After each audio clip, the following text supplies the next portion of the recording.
প্রশ্ন করছে love letter দিয়ে। আচ্ছা পড়বো। আসসালামু আলাইকুম প্রিয় হজরত। ওয়ালাইকুম আসসালাম। আমি একটা মেয়েকে খুবই ভালোবাসিলে। আচ্ছা, আর মেয়েও আমাকে অনেক ভালোবাসে, কিন্তু মেয়ের পরিবার এখন মেয়েকে উঠে পড়ে লেগেছে মেয়ের বিয়ে দেওয়ার জন্য।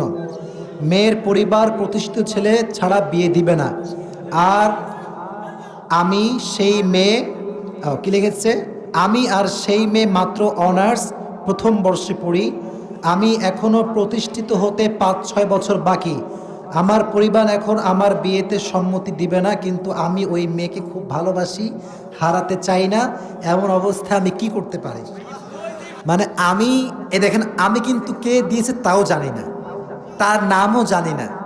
এই যে 1 ঘন্টা 15 মিনিট কথা বললাম। আচ্ছা ইমানদারি বলেন তো, তাফসিরের বাইরে আউটসাইডের কথা কি বেশি একটা বলছি নাকি আমি আজকে?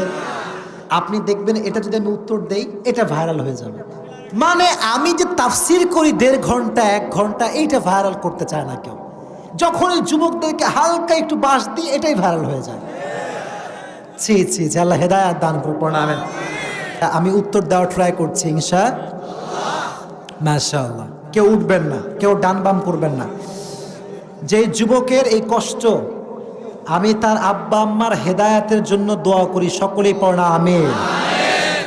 আহা, এই প্রতিষ্ঠিত হতে হতে যুবকের অর্ধেক যৌবন শেষ হয়েছে। কি একটা মুশকিল ভাই। আর মেয়েদের বাপও কম দোষী না। আজকালকার মেয়ের বাপরা সরকারি টাকলা ছাড়া বিয়ে দিতে চায় না।